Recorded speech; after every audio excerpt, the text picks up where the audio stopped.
모두 안녕하십니까?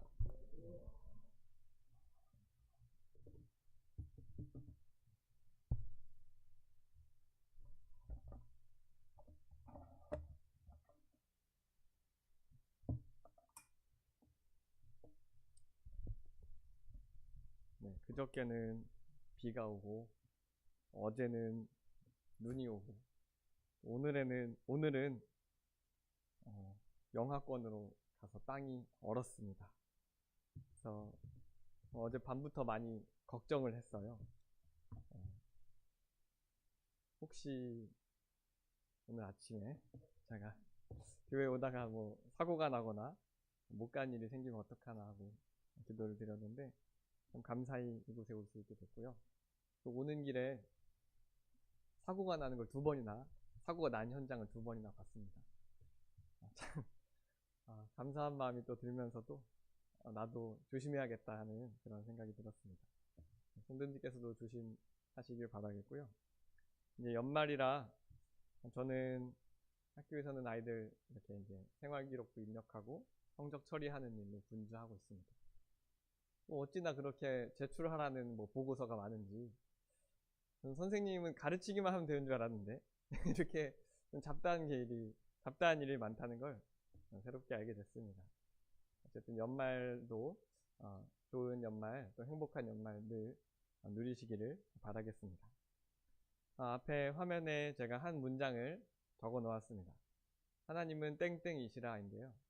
이 빈칸 안에 들어갈 말이 가장 먼저 떠오르는 낱말은 어떤 게 있으신가요? 네, 그렇죠. 사랑이시겠죠. 맞습니다. 하나님은 사랑이시라 라는 말이 가장 널리 알려져 있고 또 이것이 전도할 때에도 쓰이는 말씀이고 또 때로는 여러 예배당의 안팎에 많이 적혀 있는 그런 말씀입니다. 요한일서 4장 8절과 16절에 나와 있는 말씀인데요. 오늘은 이 사랑이신 하나님, 과연 하나님이 어떠한 속성을 가지고 있고 어떠한 특징이 있는지를 이 하나님은 어떤 분이시라고 말씀하고 있는 이 성경 구절을 통해서 살펴보기를 원합니다. 제가 이 말씀을 준비하면서 참 감동적인 글귀가 있어서 먼저 가지고 와봤습니다. 하나님의 지혜에 대해 살펴볼 때 우리는 하나님의 지성을 어느 정도 보았다. 우리가 하나님의 지혜를 묵상하고 또 연구하다 보면 하나님께서 얼마나 스마트하신 분이시고 또 하나님의 머리가 얼마나 지혜로 가득 차 있는지를 우리가 알 수 있다는 것입니다. 하나님의 능력에 대해 살펴볼 때 우리는 하나님의 손과 팔에 대해 어느 정도 보았다. 물론 다들 아시다시피 하나님은 손과 팔이 없으시죠. 육이 없으시고 영이시기 때문입니다.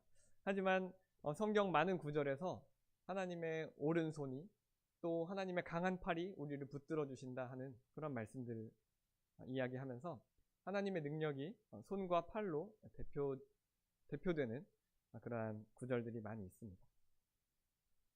그래서 우리가 하나님의 능력을 묵상하면 하나님의 손과 팔이 얼마나 센 분이신지를 알 수 있다는 것이죠. 하나님의 말씀에 대해 고찰할 때 우리는 하나님의 입에 대해 배웠다. 하나님의 입으로부터 나오는 말씀을 우리가 묵상할 때 하나님의 입을 우리가 주목할 수 있다는 것입니다. 그리고 하나님의 사랑에 대해 숙고하면서 우리는 하나님의 마음속을 들여다본다. 우리가 하나님의 사랑을 묵상한다는 것은 또 하나님의 사랑에 대해 안다는 것은 하나님의 중심, 하나님의 가장 깊은 곳, 하나님 마음속에 무엇이 있는지를 살펴본다는 것입니다. 그래서 오늘 이 시간 하나님의 사랑을 살펴보면서 하나님의 그 중심에는 무엇이 있는지 또 하나님의 마음속에는 어떠한 것이 있길래 어떠한 마음이 있으셨길래 하나님의 지혜와 능력과 말씀을 그렇게 사용하셨는지를 살펴보기를 원합니다. 먼저 로마서 5장 5절 말씀을 통해서 하나님의 사랑이 어떠하신지를 살펴보겠습니다. 로마서 5장입니다. 5장 5절입니다.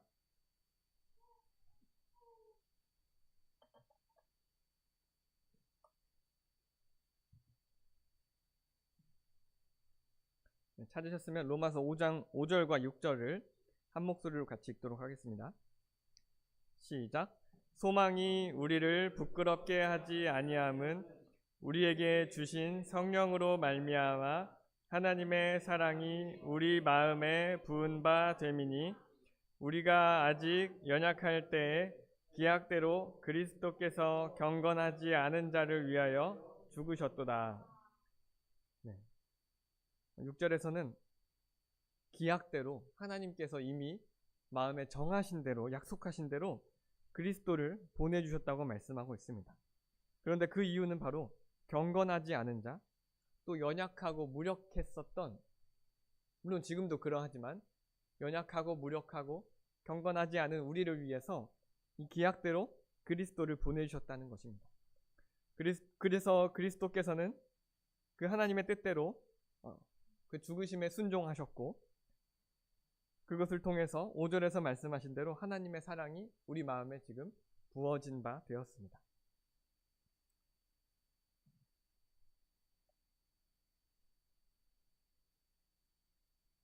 다른 나라를 여행하다 보면 우리나라가 얼마나 살기 좋은 나라인지를 많이 깨닫습니다. 특히 저는 그것을 외국에서 화장실을 갈 때랑 식당을 갈 때 많이 깨닫는데요. 우리나라는 식당에 가면 주문하지도 않았는데 먼저 물을 내어주죠. 또 이제 반찬도 이제 막 나옵니다. 10가지 이렇게 많이 나오는데요. 외국에 가면 대부분의 나라가 식당에서 물을 팔고 있습니다. 물을 공짜로 주지 않아요. 그래서 식당에 갔을 때 항상 물을 먼저 마셨던 게 이제 몸에 배어 있으니까 물을 뭔가 마시고 싶은데 또 그 돈 주고 사 먹자니 또 아깝고, 그렇다고 안 사 먹자니 좀 뭔가 섭섭하고 그렇습니다. 또 특히 서양에서는 이 식당에서 식사를 할 때 꼭 뭔가 어떤 마실 것을 항상 같이 이렇게 주문을 해서 뭐 물이든 아니면 주스든 와인이 됐든 이런 것을 주문해서 같이 먹는데요. 이제 그러다 보면 왠지 나도 주문해야 될 것 같은 이제 그런 마음이 듭니다. 그리고 꽤 좀 어느 정도 격식 있고 좀 이제 가격대가 있는 식당에 가면, 레스토랑에 가면 그 주문한 물이나 음료수를 종업원이 와서 컵에 따라줍니다. 그리고 내가 그것을 어느 정도 마셔서 잔이 거의 비워졌을 때쯤 종업원이 또 다시 와서 그걸 알고 제가 주문한 그 음료수를 또 컵에 다시 따라줍니다. 이렇게 하나님의 사랑이 우리 마음에 부은 바 됐다 한 것은 하나님께서 우리 마음의 잔에 하나님의 사랑으로 부어주셨다는 것을 말씀하고 있습니다. 이 부은 바 됨이라는 이 말은 원어로 에퀴노라고, 헬라어로 에퀴노라고 하는데요.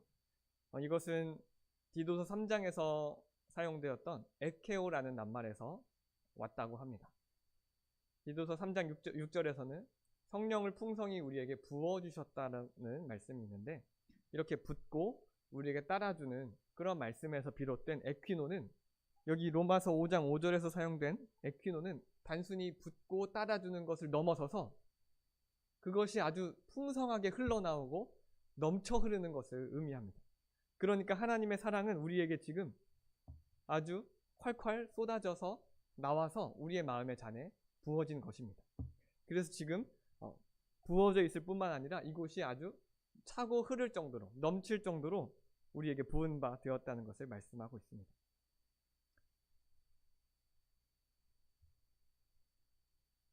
하나님의 사랑이 우리에게 이미 넘칠 정도로 부어졌다는 것은 첫 번째로 하나님의 사랑이 우리 마음의 잔에 비해서 아주 비교할 수 없을 만큼 크고 많다는 것을 의미합니다.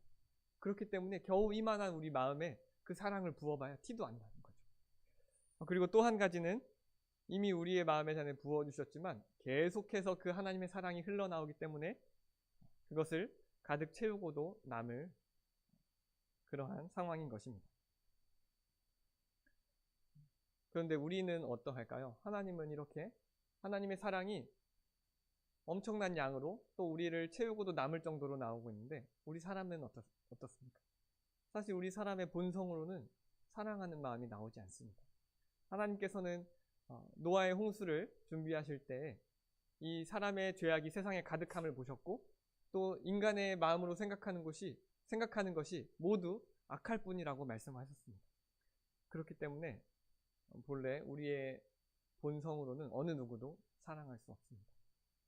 하지만 우리가 사랑할 수 있는 이유는 무엇일까요? 바로 하나님께서 우리를 먼저 사랑하셨기 때문입니다. 하나님의 사랑이 우리에게 부어졌기 때문에 우리는 그 사랑으로 다른 사람을 사랑할 수 있는 것입니다. 그래서 요한일서 4장 11절에서도 하나님이 이같이 우리를 사랑하셨은즉 우리도 서로 사랑하는 것이 마땅하다라고 말씀하고 있고요.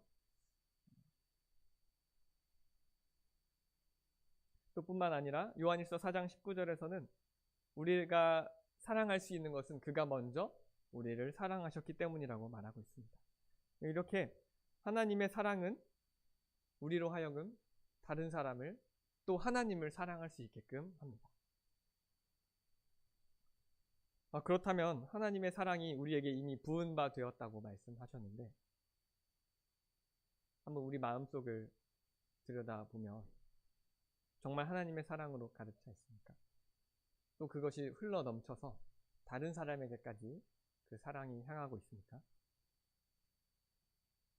우리가 고무장갑을 보면 고무장갑은 무엇의 형상을 본따서 만들었을까요?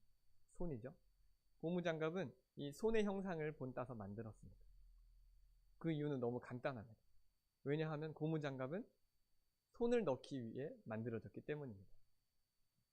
그렇다면 사람은 누구의 형상을 닮아 만들어졌습니까? 하나님의 형상을 닮아 만들어졌습니다. 그렇다면 사람은 사람 안에는 무엇이 들어있기 위해 만들어진 것입니까? 바로 하나님입니다. 하나님이 우리 안에 가득 차 있도록 만들어진 것이 바로 우리 사람인 것입니다. 그런데 정말 우리 가운데 하나님의 사랑이 또 하나님이 가득 차 있는지 한번 돌아봐야 할 것입니다. 혹시 여전히 우리 마음이 한켠이 공허하고 또 세상의 것으로 채우려 하고 그러한 마음이 든다면 우리는 다른 것으로 채우려 하고 있는 것입니다.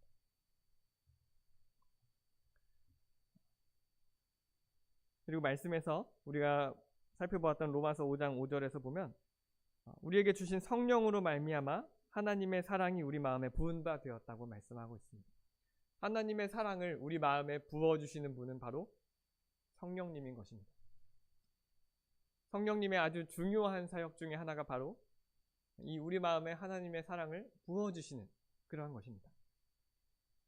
만약 성령님께서 역사하지 않으셨다면 어떤 일이 벌어졌을까요? 성부 하나님께서는 사람을 사랑하셨습니다.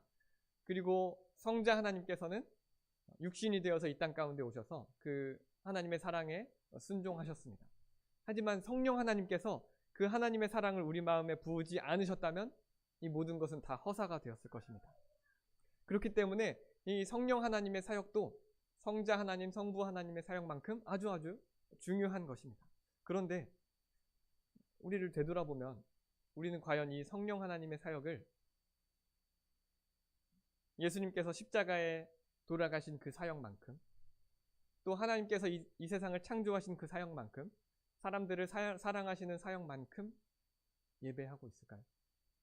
우리 예배 시간에 드려지는 말씀과 기도를 살펴보면 거의 그러지 못하고 있는 우리를 발견할 수 있습니다.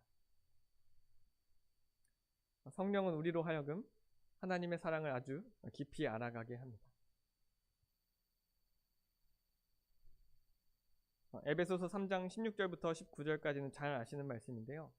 그의 성령으로 말미암아 그리스도의 사랑을 알고 그 너비와 길이와 높이와 깊이가 어떠함을 우리로 깨닫게 하신다고 말씀하고 있습니다.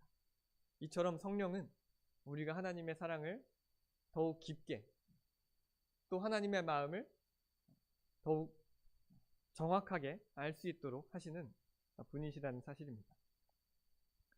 그런데 우리가 성령의 사역하면은 또 어떤 것이 생각납니까?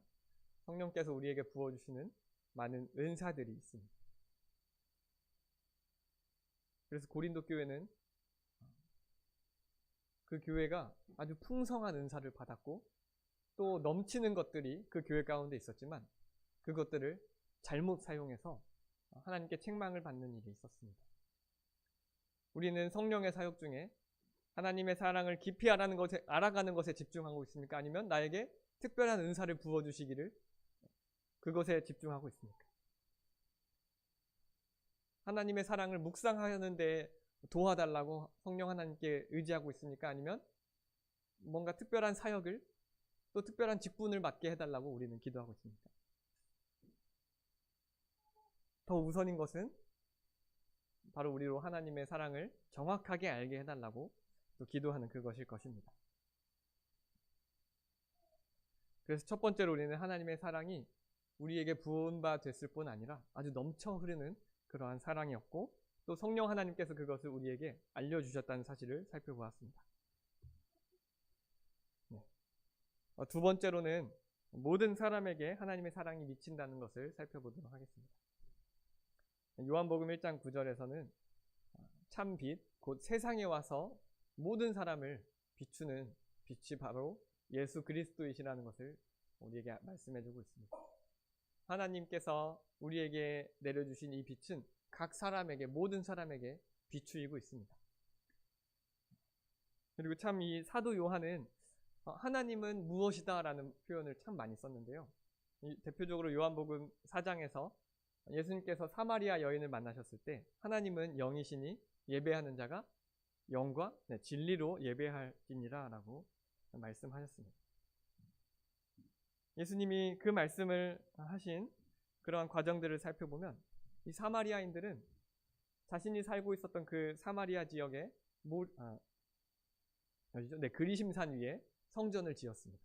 이미 예루살렘에 성전이 있었지만 그들은 이 사마리아인들은 바벨론이 남유다 왕국을 멸망시키고 포로로 잡혀갔을 때 가나안 땅에 남아있었던 이 사마리아인들은 자기가 살고 있었던 이곳에 성전을 새로 지었습니다. 그리고 이 유대인들이 다시 귀환했을 때 성전을 짓는 일을 방해했죠. 그래서 유대인과 사마리아인이 아주 원수지간이 되었는데요. 그 사마리아 여인은 자기의 조상들이 말한 대로 우리 조상들은 이 그리심산에서만 예배를 드려야 한다고 말합니다. 이렇게 얘기를 하니까 예수님께서 하나님은 영이시다. 그렇기 때문에 예배하는 자가 장소와 시간에 상관없이 어느 곳에서든지 예배할 수 있다는 것을 말씀해주고 계시는 것입니다. 이 앞에 화면에 있는 것이 바로 그리심산 위에 실제로 지어졌었던 그 성전의 터입니다. 그래서 지금도 이 사마리아인들은 이곳에서 하나님을 예배하는 것이 맞다고 주장을 하고 있는데요. 우리 예수님의 말씀을 돌이켜보면 참되게 예배하는 사람들은 무엇이 필요하다는 것입니까? 예배 장소로 가고 또 성전을 찾아가는 것이 중요한 것이 아니라 더 중요한 것은 우리 마음이, 우리의 영이 그것을 깨달아 아는 것, 참되게 예배하기를 원하는 그 마음이 부릴 듯 일어나는 것, 그것이 정말 중요하다는 것을 말씀해주고 있습니다. 그렇다면 하나님이 영이시다라는 것은 무엇을 말합니까? 우리와 같은 이 육체가 없다는 것이죠. 그렇기 때문에 하나님은 지금 이곳에도 계실 수 있고 다른 곳에서도 계실 수 있는 것입니다. 저는 지금 이곳에만 있을 수 있고 지금 동시에 저희 집에는 있을 수 없습니다. 하지만 하나님은 어디에나 계실 수 있습니다. 또 뿐만 아니라 시간을 가리지 아니하시고 언제든지 계실 수 있다는 것입니다. 이 말은 즉 하나님이 시공간을 초월하신다는 말씀은 언제나 어디서나 늘 동일한 분으로 계신다는 것입니다. 하나님께서 아브라함에게 나타나셔서 그 약속하셨던 그 하나님의 사랑이 우리에게도 동일하게 약속하시는 하나님이시고 다윗을 사랑하셨던 그 하나님이 지금 우리를 사랑하시는 그 동일한 사랑을 베풀어주고 계신다는 것입니다.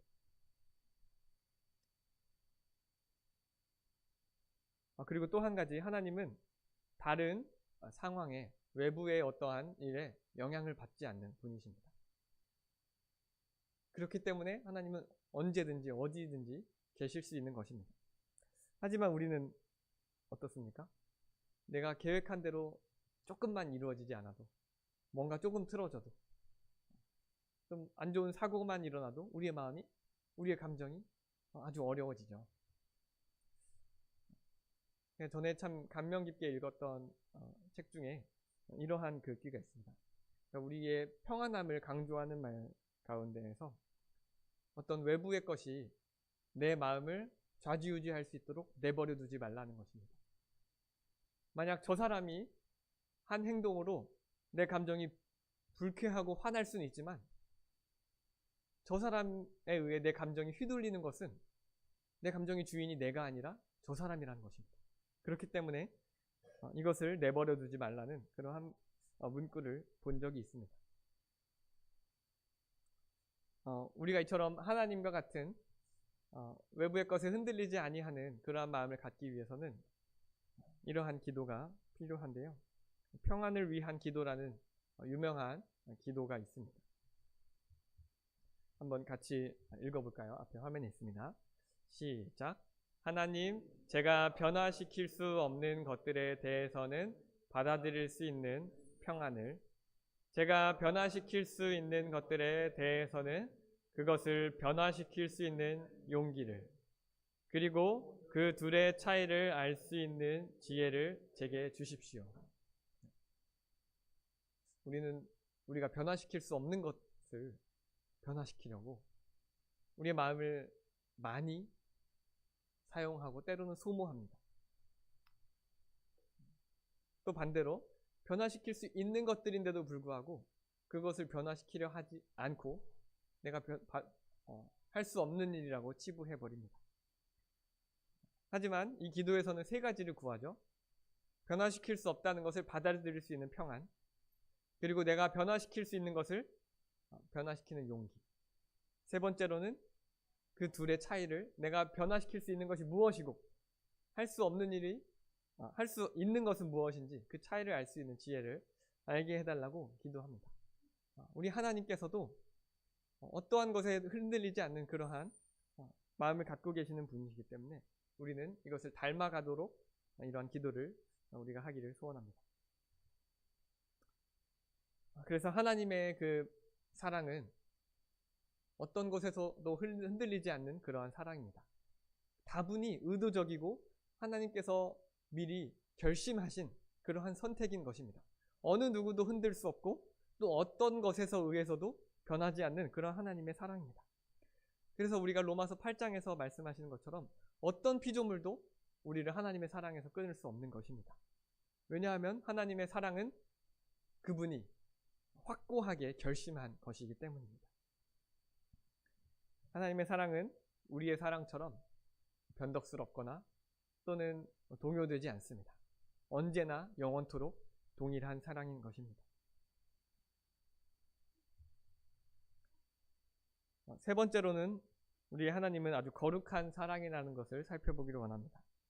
요한일서 1장 말씀을 잠시 살펴보도록 하겠습니다. 요한일서 1장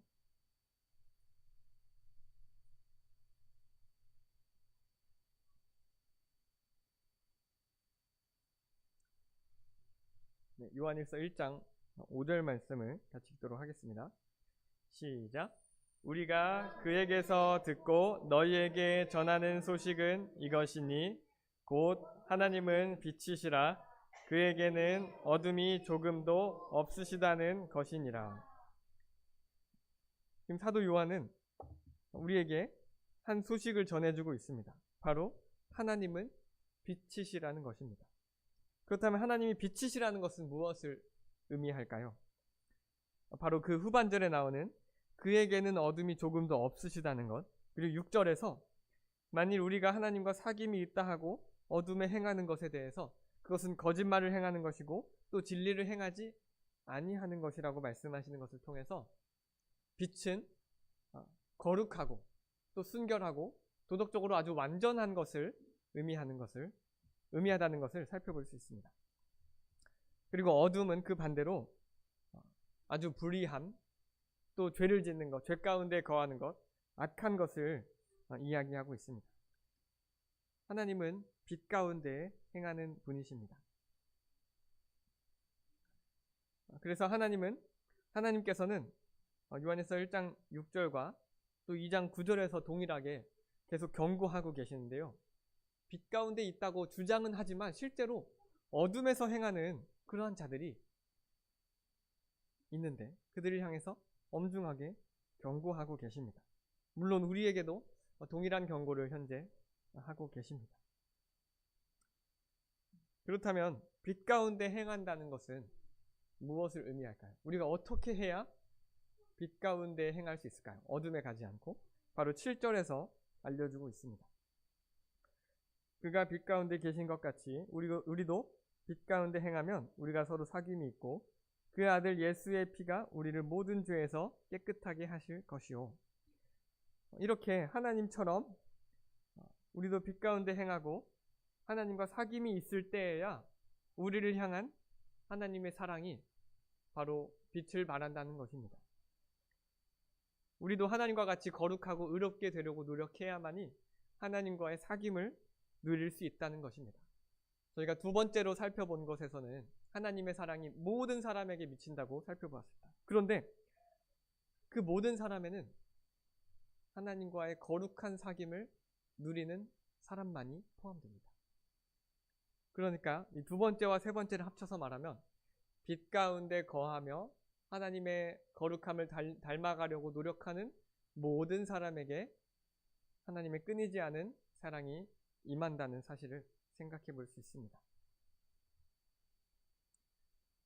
하나님의 사랑은 이처럼 거룩한 사랑이지 누군가 제멋대로 하도록 내버려두는 그런 너그러움이 사랑이 아닙니다.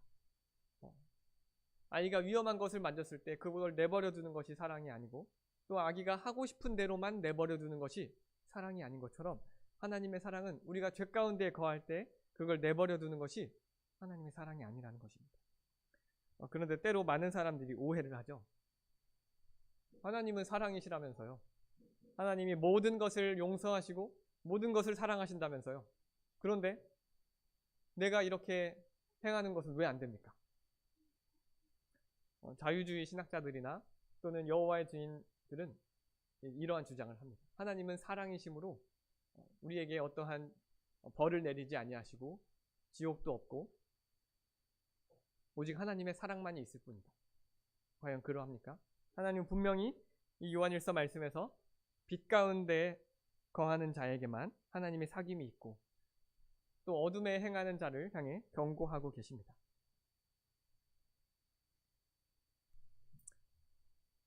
레위기 19장 2절 말씀에서는 하나님께서 이 이스라엘 백성들을 향해서 거룩할 것을 요구했습니다. 너희는 거룩하라. 그 이유는 무엇입니까? 하나님의 능력이 좀 부족해서 거룩해야만 사랑을 줄 수 있기 때문입니까? 하나님의 사랑의 힘이 거기까지 미치지 못하니까 거룩해야만 사랑을 줄 수 있기 때문입니까? 전혀 아니죠. 하나님이 거룩하시기 때문에 하나님께서 거룩하시기 때문에 사랑하시는 자에게 거룩함을 구하는 것은 너무나도 마땅한 일이기 때문입니다. 제가 아까 서양 식당에 대해서 한 가지 말씀을 드렸는데요.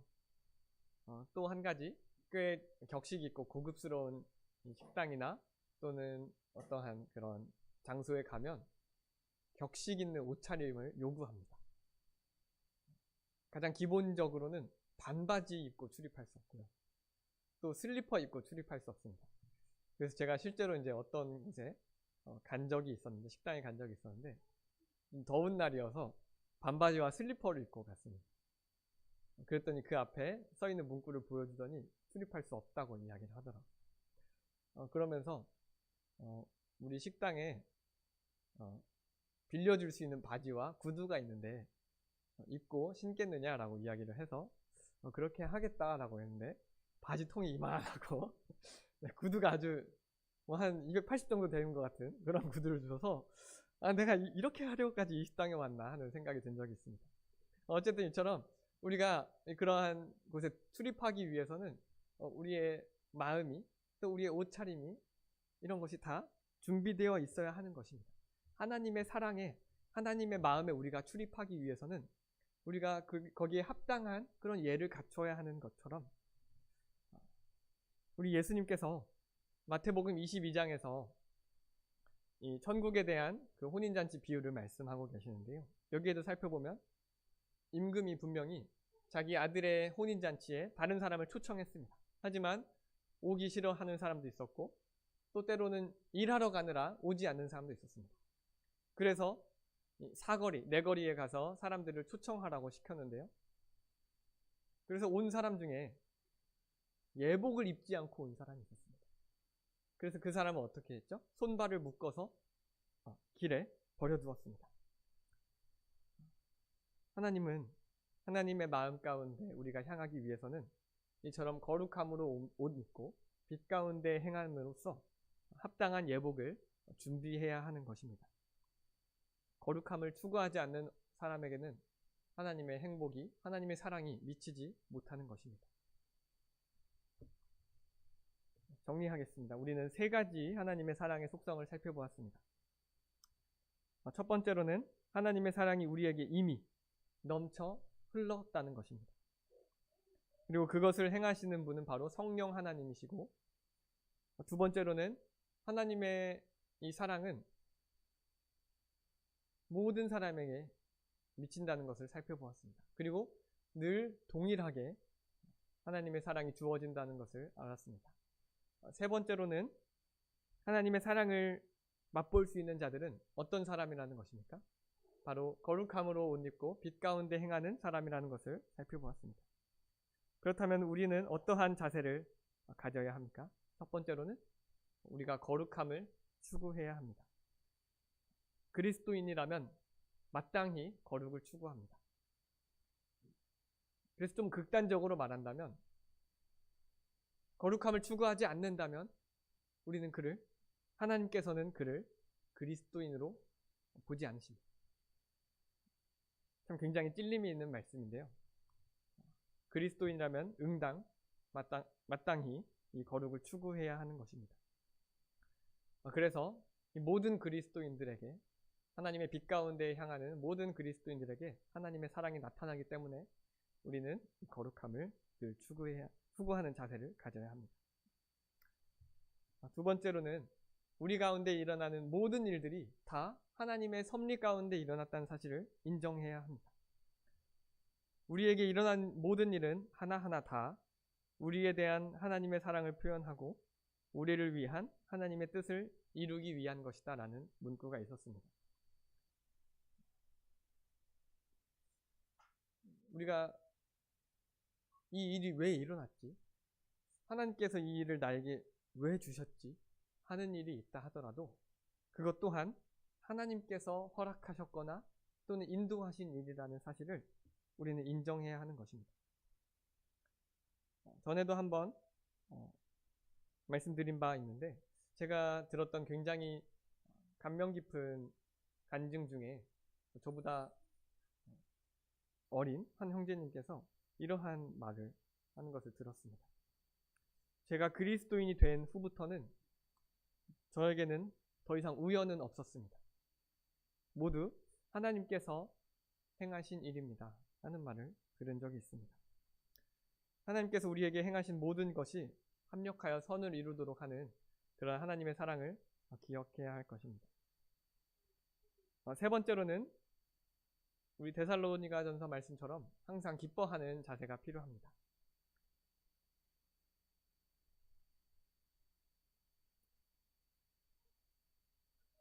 어쩌면 굉장히 힘든 고난과 힘든 일을 이미 겪으셨거나 또 겪고 있거나 앞으로 겪게 될지도 모르겠습니다. 그 가운데 하나님의 뜻을 영원히 알 수 없을지도 모르겠습니다. 하지만 그것조차도 그 배후에도 변하지 않은 하나님의 사랑이 있다는 것을 우리는 기억할 수 있습니다. 그 하나님의 사랑은 누구도 끊을 수 없습니다. 그렇기 때문에 인간의 눈으로 보면 자칫 이건 아닌데, 또 이건 잘못됐어 라고 보인다 할지라도 그것에 대해 기뻐할 수 있는 이유는 바로 하나님께서 그것을 사랑으로 우리에게 베풀어 주셨다는 사실을 우리는 알고 있기 때문입니다. 성경에서 대표적으로 욥이 그러했죠. 누가 봐도 저거는 하나님께서 저주하신 것이야 라고 볼 수밖에 없었지만 그는 이 모든 것이 하나님께로 말미암았음을 인정했습니다. 우리 또한 그것을 넘어서서 기뻐하는 자세가 필요할 것입니다. 자, 이러한 하나님의 사랑을 아는 것이 과연 일부 소수인들만의 특권일까요? 몇몇 종교인들만 누릴 수 있는 것입니까? 오히려 그 반대로 보통 정상적인 그리스도인들이라면 누구든지 누릴 수 있는 것이 바로 이 하나님의 놀라운 사랑입니다. 그러한 사랑을 한 주 동안 또 앞으로도 계속 경험하시고 그 가운데 행복을, 평안을 누리시는 우리 성도님들이 되시기를 바라면서 오늘 말씀을 드리도록 하겠습니다. 함께 기도드리겠습니다.